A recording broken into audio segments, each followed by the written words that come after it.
नमस्कार, स्वागत है आपका देवभूमि समाचार पर। मैं हूं आपके साथ स्वीटी दीक्षित। बुलेटिन की शुरुआत करेंगे उत्तराखंड की अहम खबरों के साथ। उत्तराखंड में धामी सरकार का 1 साल का कार्यकाल 23 मार्च को पूरा हो रहा है। सरकार के 1 साल का कार्यकाल पूरा होने पर मुख्यमंत्री पुष्कर सिंह धामी से हमारे संवाददाता अभय कैंतुरा ने खास बातचीत की है। आइए देखते हैं खास बातचीत। हमारे साथ है मुख्यमंत्री पुष्कर सिंह धामी जी। सर, 1 साल का कार्यकाल किस रूप में देखते हैं इस बड़ी उपलब्धि? देखिए, एक एक पल और एक एक क्षण हमने उत्तराखंड राज्य को आगे बढ़ाने के लिए, यहाँ की जन आकांक्षाओं को पूरा करने के लिए हमने समर्पित किया है। और इसमें हमने अनेकों निर्णय लिए हैं, चाहे वो समान नागरिक संहिता का कानून हो, धर्मांतरण का कानून हो, या भारतवर्ष का सबसे कठिन नकल विरोधी कानून हो। इसके साथ साथ मातृशक्ति के लिए 30% का आरक्षण हो, 10% का यहाँ के आंदोलनकारियों का क्षैतिज आरक्षण हो, 3 सिलेंडर रिफिल करवाने की बात हो, सरलीकरण, समाधान और निस्तारण, इन सब को लेकर हम लोग आगे बढ़ रहे हैं। और अगले जो 10 सालों का हमारा रोड मैप है, माननीय प्रधानमंत्री जी ने जो बाबा केदार की भूमि से कहा था कि 21वीं सदी का तीसरा दशक उत्तराखंड का दशक होगा, उस दशक को बनाने के लिए समस्त उत्तराखंड वासियों के साथ सरकार प्रतिबद्ध होकर आगे बढ़ रही है। सर, एक सेकंड, राज्य के युवाओं को क्या कुछ मैसेज देना चाहेंगे आप, क्योंकि भरोसा लौट आया है आपके ऊपर? देखिए, मैं सबसे पहले तो युवाओं का मैं धन्यवाद करना चाहता हूं। जो प्रतिभागी परीक्षाओं में भाग लेने वाले युवा हैं, नौजवान हैं, हमारे भाई बहन हैं, उन सब लोगों ने नकल विरोधी कानून के लागू होने के बाद 3 लाख से भी ज़्यादा 3 भर्तियों में भाग लिया है। और आगे सभी भर्तियाँ इसी प्रकार से होंगी जैसे 3 भर्तियां हुई हैं। कोई शंका नहीं, किसी प्रकार का मन में संदेह नहीं करना है। सब युवाओं को आगे आना है। सारा जो कैलेंडर हमने जारी किया हुआ है, समय पर सब भर्तियां होंगी, सब कैलेंडर के अनुरूप होंगी। ये तो मुख्यमंत्री पुष्कर सिंह धामी जी, जिन्होंने साफ तौर पर कहा है कि युवाओं का भरोसा जीतने में वो कामयाब रहे और आने वाले दिनों में यही युवा राज्य के विकास के पथ पर परिवर्तन होंगे और राज्य सरकार भी इनके लिए काम करती नजर आएगी। कैमरामैन नसरुल के साथ अभय कैंतुरा, इंडिया वाइज, देहरादून। उत्तराखंड सरकार के कार्यकाल का 1 साल पूरा होने वाला है। 1 साल के कार्यकाल में सरकार ने स्वास्थ्य के क्षेत्र में अभूतपूर्व उपलब्धियां हासिल की है, जिसको लेकर हमारे संवाददाता अभय कैंतुरा ने स्वास्थ्य मंत्री धन सिंह रावत से खास बातचीत की है। देखिए, राज्य स्वास्थ्य के क्षेत्र में पहले काफी दूर कहा जाता है, लेकिन 1 साल के भीतर स्वास्थ्य के क्षेत्र में बहुत सारी उपलब्धियां हासिल हुई है। हमारे साथ बातचीत करने के लिए स्वास्थ्य मंत्री डॉक्टर धन सिंह रावत जी।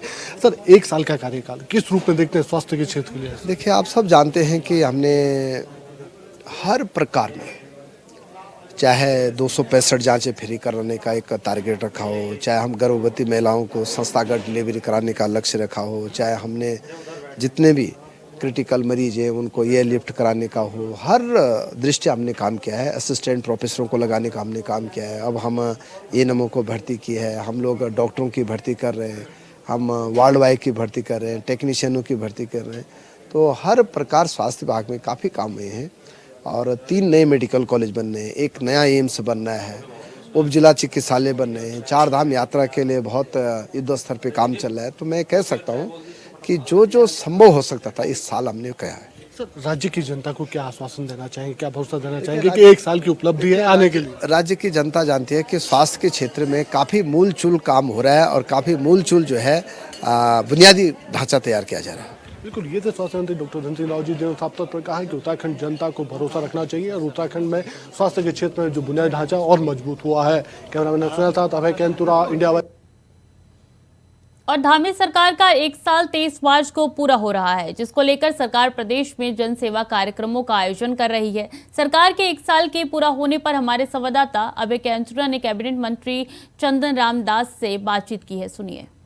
राज्य की धामी सरकार को 1 साल पूरा होने जा रहा है और हमारे साथ बातचीत करने के लिए कैबिनेट मंत्री चंदन राम दास जी। सर, सरकार को 1 साल पूरा हो गया, किस रूप में देखते हैं इस 1 साल के कार्य को, कितनी उपलब्धियां मानते हैं?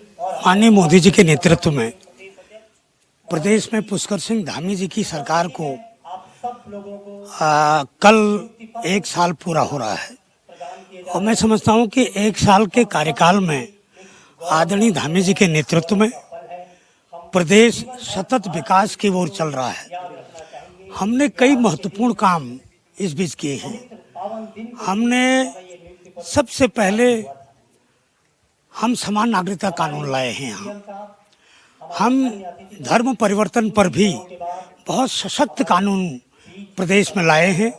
नकल विरोधी कानून हम लाए हैं। महिला आरक्षण को हमने 30% बहाल किया है। हमने राज्य आंदोलनकारियों का 10% का आरक्षण बहाल किया है। हम शिक्षा नीति को, उत्तराखंड पहला राज्य है जिसने पहली बार आत्मसात किया। हम पर्यटन नीति लाए हैं, हम खेल नीति लाए हैं। बहुत से ऐसे काम हैं जो रोजगार परक बेरोजगारों के विश्वास को लौटाने के लिए, और आज ही एक इतना बड़ा कार्यक्रम उत्तराखंड में हो रहा है कि कम से कम 850 ENM को आज नियुक्ति पत्र मिल रहा है।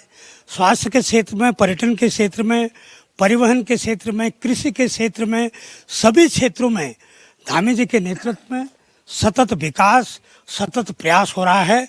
मैं इसके लिए 1 साल के कार्यकाल के लिए अपने प्रदेश के माननीय मुख्यमंत्री जी का और प्रदेशवासियों को बहुत बहुत बधाई, बहुत बहुत शुभकामनाएं देता हूं।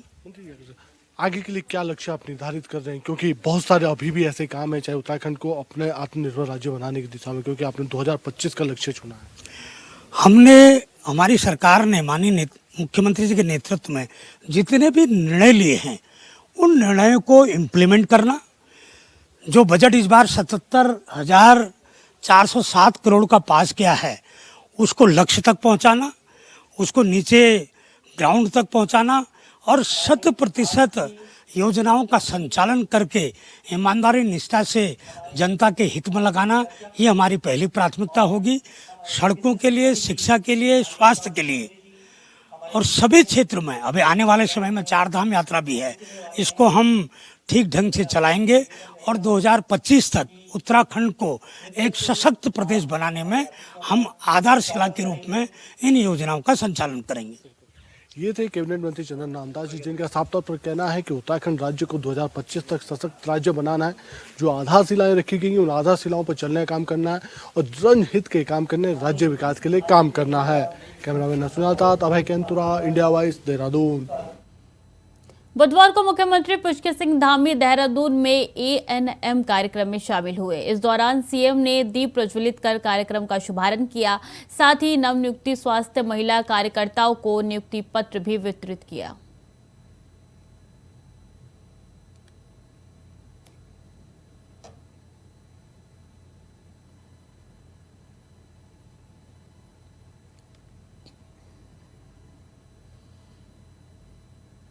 और आज से शुरू हुए चैत्र नवरात्रि को राज्य में मातृशक्ति के लिए समर्पित किया गया है। मुख्यमंत्री पुष्कर सिंह धामी ने कहा है कि उत्तराखंड राज्य में नारी शक्ति का अहम योगदान रहा है। ऐसे में नारी सशक्तिकरण और नारी सुरक्षा को लेकर जो अभियान चलाए जा रहे हैं, उन्हीं अभियानों को इस नवरात्रि में वृहद स्तर पर संचालित किया जाएगा और मातृशक्ति को सशक्त बनाने का काम किया जाएगा।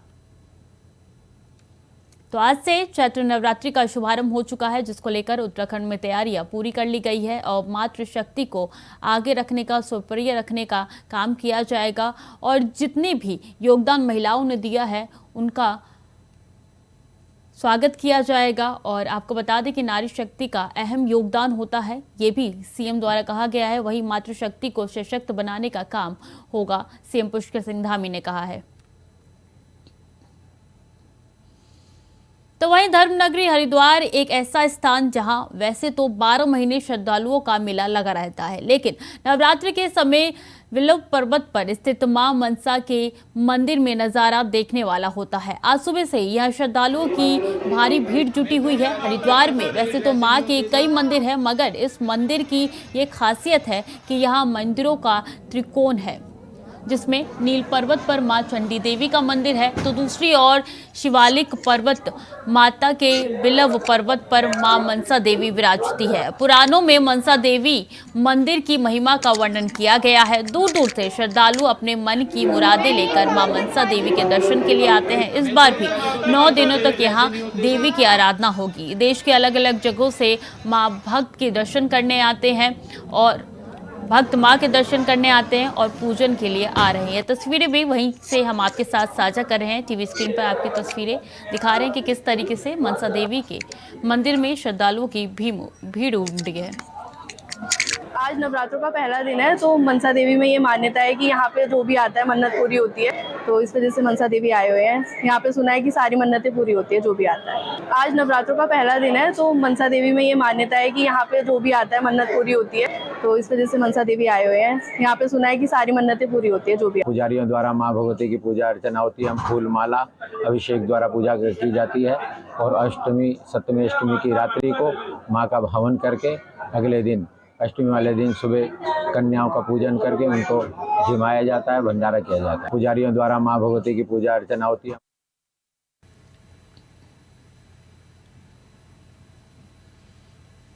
तो वक्त तो चला छोटे से ब्रेक का, जल्द लौट रहे हैं। ब्रेक के बाद एक बार फिर से स्वागत है आपका। खबरों में आगे बढ़ेंगे। रामनगर के प्रसिद्ध गर्जिया देवी के मंदिर में नवरात्र के पहले दिन भक्तों की भीड़ उमड़ी है। आसपास के क्षेत्र से ही नहीं बल्कि दिल्ली, गाजियाबाद, मुरादाबाद, रुद्रपुर, लखनऊ से भी सुबह सुबह ही दर्शनार्थी मां गर्जिया देवी के दर्शन को रामनगर के गर्जिया मंदिर पहुंचे। सुबह से ही श्रद्धालु गर्जिया देवी के दर्शन के लिए लाइनों में लगे दिखाई दे, जिसे लेकर मंदिर परिसर भी माता के जयकारों से गूंजने लगा। ऐसी मान्यता है कि नवरात्रों में गर्जिया देवी मंदिर में दर्शन करने से शादियों में आ रही अड़चनें दूर हो जाती है। आज पहला दिन था नवरात्र का, तो हमने सोचा कि माता के दर्शन करते हैं, इसलिए आए वहाँ से। और हमारे हिंदू धर्म का आज नया वर्ष हम लोग मनाते हैं। गर्जिया मंदिर जैसा आस्था का प्रतीक है। सभी लोग यहाँ पे दर्शनाभिलाषी हैं और बहुत अच्छा लगता है। यहाँ पे बड़ा सुकून मिलता है। उत्तराखंड में गर्जिया देवी का बहुत बड़ा अपना एक मान्यता भी है। सभी लोग आए हैं। यहाँ पे मनोकामनाएं भी पूर्ण होती हैं। जिसकी जो श्रद्धा होती है, श्रद्धा पूर्वक अगर लोग आते हैं तो उनकी मनोकामनाएं भी यहाँ पे बहुत अच्छे से पूर्ण होती है। माँ गर्जिया शेरावाली बोलो, माँ गर्जिया की पहला नवरात्र है यार, तो माता के दर्शन करने के लिए पहुंचे हैं। बहुत मान्यता है गर्जिया मंदिर की हमारे यहाँ पे, बस इसीलिए आए हैं। पहला नवरात्र है यार, तो माता के दर्शन करने के लिए पहुंचे हैं। बहुत मान्यता है गर्जिया मंदिर की हमारे यहाँ पे, बस इसीलिए आए हैं। पहला नवरात्र है यार, तो माता के गर्जिया मंदिर आई हूँ आज, जो मेरी मनोकामना पूरी हुई है। गर्जिया मंदिर आई हूँ आज, जो मेरी मनोकामना पूरी हुई है। गर्जिया मंदिर आई।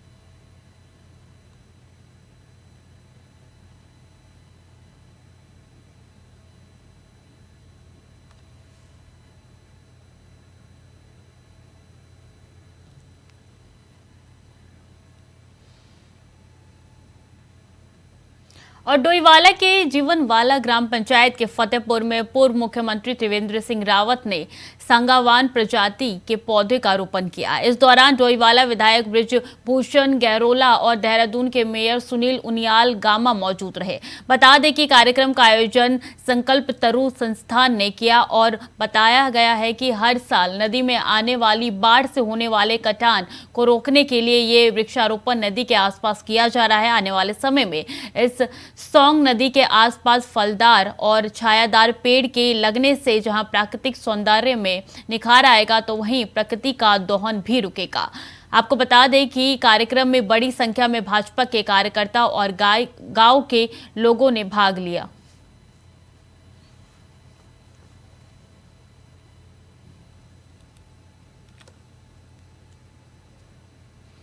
तो आपको तस्वीरें दिखा रहे हम किस तरीके से त्रिवेंद्र सिंह रावत ने वहां पे पौधारोपण किया और इसी के साथ आसपास आने वाले बाढ़ से भी लोगों को ये पौधारोपण बचाएगा। इसी के साथ छाया भी मिलेगी।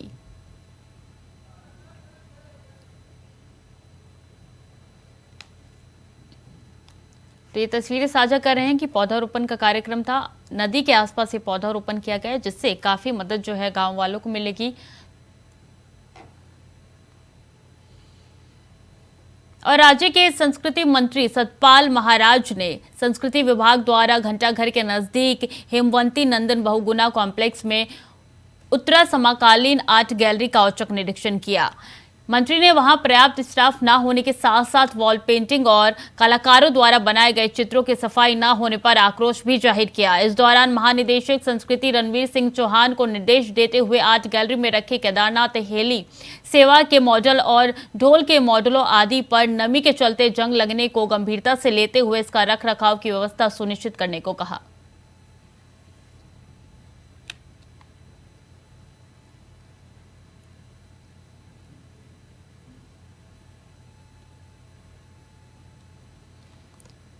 तो आपको बता दें संस्कृति मंत्री पहुंचे हैं और इस दौरान आर्ट गैलरी का उन्होंने औचक निरीक्षण किया। इस दौरान उन्होंने देखा कि जितने भी पिक्चर वहां पे लगी है, जितने भी वहां पे मॉडल लगी हुई है, सब पे धूल जमी हुई है और नमी की वजह से जंग लग गया है। जिसके बाद से उन्होंने आर्ट गैलरी के निर्देशक को तमाम दिशा निर्देश दिए कि किस तरीके से वहां पे काम शुरू किया जाए और इन सब को हटाया जाए।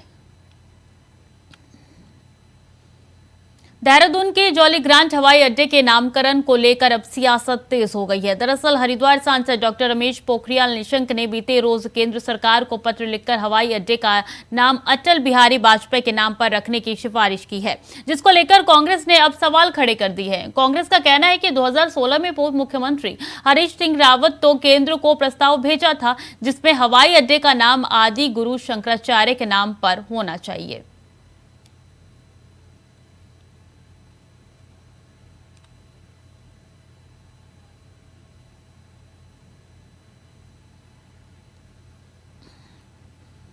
तो वहीं राजधानी देहरादून की सड़कों पर दौड़ रहे ऑटो विक्रम अब आपको नहीं दिखाई देंगे। दरअसल परिवहन विभाग ने पिछले 10 सालों से डीजल से चलने वाले ऑटो और विक्रमों को बंद करने का निर्णय लिया है। आपको बता दें कि राजधानी की सड़कों पर 2500 ऑटो और 800 विक्रम भी राजधानी की सड़कों पर दौड़ रही हैं। वहीं देहरादून के आरटीओ सुनील कुमार शर्मा ने कहा है कि सुप्रीम कोर्ट ने मॉनिटरिंग कमेटी में तहत 1998 में कहा था कि देहरादून में सबसे ज्यादा पॉल्यूशन हो रहा है, जिसके तहत इन ऑटो और विक्रमों को परिवहन विभाग जल्द सड़कों से हटाने का काम करे। हालांकि उन्होंने कहा कि ऑटो और विक्रम संचालन के साथ बैठक भी की, जिसमें उन्होंने परिवहन विभाग का पूरा सहयोग करने की बात कही। इन विक्रम और ऑटो संचालकों के लिए वैकल्पिक व्यवस्था भी परिवहन विभाग की ओर से किया जाएगा। ये माननीय उच्चतम न्यायालय सुप्रीम कोर्ट ने हमें मॉनिटरिंग कमेटी के माध्यम से 1998 में भी इस संबंध में चेता दिया था कि देहरादून में प्रदूषण का स्तर बढ़ता जा रहा है और ऐसे वाहन जो सबसे ज़्यादा इसके लिए दोषी हैं, जैसे कि 2500 ऑटो जो डीजल से चलते हैं या 800 विक्रम जो डीजल से चलते हैं, सबसे पहले इनको फेज आउट किया जाए। आरटीए की बैठक में 1 नवंबर 2022 को निर्णय लिया गया था कि देहरादून शहर के अंदर डीजल चलित विक्रम ऑटो उनको फेज आउट कर दिया जाएगा और उसके स्थान पर टाटा मैजिक के परमिट दिए जाएंगे जो कि स्टेज कैरेज।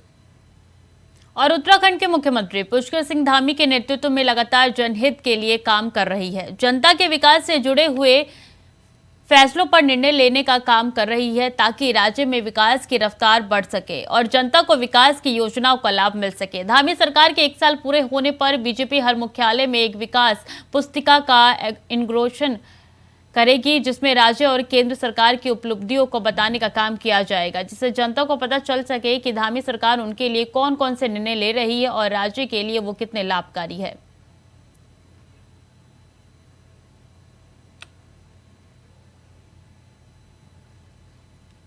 तो विकास पुस्तिका का इनॉग्रेशन होगा। आपको बता दें 1 साल पूरे होने वाले हैं 23 मार्च को धामी सरकार को, और उसी के चलते ये इनॉग्रेशन होगा। इससे पता चल सकेगा कि जो राज्य सरकार है वो कौन कौन से काम कर रही है और जनता के हित में कितने काम आ रहे हैं, जनता को इससे कितना फायदा हो रहा है और इससे जनता के बीच में जो है राज्य सरकार के कामों का पता चल सकेगा। तो राज्य के हित में काम कर रही है सरकार, जिसको लेकर ये पुस्तिका का इनॉग्रेशन किया जाएगा और 1 साल पूरे होने पर ये पुस्तिका जो है इनॉग्रेशन किया जाएगा। विकास पुस्तिका का इनॉग्रेशन होगा। बड़ी जानकारी दे रहे हैं आपको उत्तराखंड से। तो उत्तराखंड में मंगलवार की देर रात भूकंप के जबरदस्त झटकों से दहशत छा गई। रिक्टर स्केल पर भूकंप की तीव्रता 6.6 आंकी गई। भूकंप का केंद्र अफगानिस्तान से 90 किलोमीटर दूर कलाफगन इलाके में बताया गया। उधर मुख्यमंत्री धामी ने सचिव आपदा प्रबंधन रंजीत कुमार सिन्हा से आज देर शाम आए भूकंप के दृष्टिगत प्रदेश के हालात की जानकारी ली।